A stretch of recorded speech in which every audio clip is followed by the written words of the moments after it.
अऊज़ुबिल्लाहि मिनश्शैतानिर्रजीम बिस्मिल्लाहिर्रहमानिर्रहीम। अस्सलाम वालेकुम मेरे प्यारे दोस्तों, मेरा नाम है हुसैन अली हाशमी और आप देख रहे हैं नॉलेज डिफाइंडर टीवी। उम्मीद करता हूँ कि आप सब खैरियत से होंगे। आज की मेरी वीडियो हसद के हवाले से है। हसद जलन किसी का ज़वाल चाहना, अदावत बुग़्ज़ व कीने को कहते हैं और ये एक नफसानी हालत है। हासिद गैर के कमाल व नेमात के ज़वाल की आरज़ू व तमन्ना करता है। इंसान जितना साहिब कमाल होगा इसी कदर महसूद होगा, यानी जो कमाल वाला बंदा है उसके हसद करने वाले भी होंगे। बेकमाल हासिद हो सकता है लेकिन महसूद नहीं हो सकता। यही हसद दीन की आफत भी है और दिल की बीमारी भी है। मज़ीद आगे बढ़ने से पहले वो दोस्त जो मेरे इस चैनल पर नए आए हैं उनसे गुजारिश है कि मेरे इस वीडियो को लाइक और अपने दोस्तों तक शेयर और मेरे इस चैनल को सब्सक्राइब करना ना भूलिएगा और साथ ही लगे बेल के आइकन को ज़रूर प्रेस कीजिएगा ताकि नई आने वाली वीडियो सबसे पहले आप तक पहुंच सके। जैसा कि मैंने आपको कहा कि हसद दीन की आफत भी है और दिल की बीमारी भी है। ये बुरी सिफत ईमान को ख़त्म कर देती है। हसद नेकियों और हुस्नात को ऐसे खा जाती है जैसे आग लकड़ी को।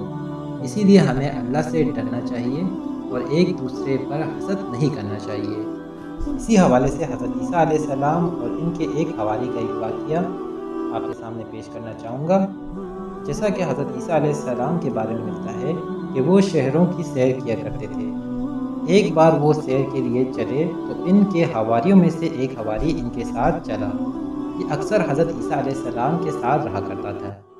जब हज़रत ईसा अलैहिस्सलाम दरिया के किनारे पहुँचे तो खुदा की ज़ात पर पूरा यकीन करते हुए बिस्मिल्लाहिर्रहमानिर्रहीम पढ़कर पानी पर चलने लगे।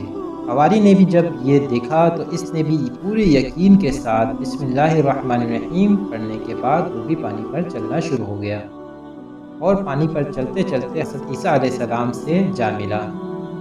अब इसके दिल में गुरूर ने जगह पाई और कहने लगा, जिस तरह हज़रत ईसा रूहुल्लाह पानी पर चलते हैं मैं भी चलता हूँ, लिहाजा इनको मुझ पर क्या फजीलत है। ये ख्याल आते ही वो पानी में डूबने लगा। बस हज़रत ईसा अलैहिस्सलाम से फरियाद की कि ए रूहुल्लाह, ए नबी पैगंबर, मुझे आके बचाए, मैं डूब रहा हूँ। आपने इसको डूबने से बचाया और फरमाया, तूने क्या कहा?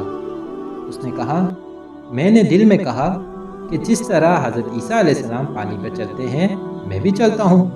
इस तरह हसद मेरे अंदर दाखिल हुआ। हज़रत ईसा अलैहिस्सलाम ने फरमाया, तूने अपने दिल में वो सोचा जिसका तू अहल नहीं, इसलिए खुदा तुझसे नाराज़ हुआ। अब तू अल्लाह से तौबा कर। चुनाचा उसने तौबा की। खुदा ने इसकी तौबा कबूल करके फिर वही मर्तबा दे दिया। इस वाक़े से हमें ये बात पता चली कि अगर कोई नबी के हवारियों में से ही क्यों ना हो और नबी के साथ ज़िंदगी ही क्यों ना उसने बसर की हो और फिर उसके दिल में ज़रा सा भी हसद आ जाए तो उससे भी अल्लाह नाराज़ हो जाता है। तो हम अगर किसी से हसद करेंगे तो हमारी क्या हालत होगी। खुदा से दुआ करते हैं कि बेहक के चहारदा मासूमीन अलैहिमुस्सलाम हमें इस बुरी सिफत से बचने की तौफीक अता फरमाएं और अगर ये बुरी सिफत हमारे अंदर मौजूद है तो इसको ख़त्म कर दे। उम्मीद करता हूँ कि आज की मेरी वीडियो आप सभी दोस्तों को पसंद आई होगी। पसंद आने की सूरत में मेरे इस वीडियो को लाइक और अपने दोस्तों तक शेयर और मेरे इस चैनल को सब्सक्राइब करना ना भूलिएगा और साथ ही लगे बेल के आइकन को ज़रूर प्रेस कीजिएगा ताकि नई आने वाली वीडियो सबसे पहले आप तक पहुंच सके। और इस वीडियो के नीचे कमेंट करके ज़रूर बताइएगा कि मेरी आज की वीडियो आपको कैसी लगी। आप सभी दोस्तों का बहुत बहुत शुक्रिया। अल्लाह हाफिज़।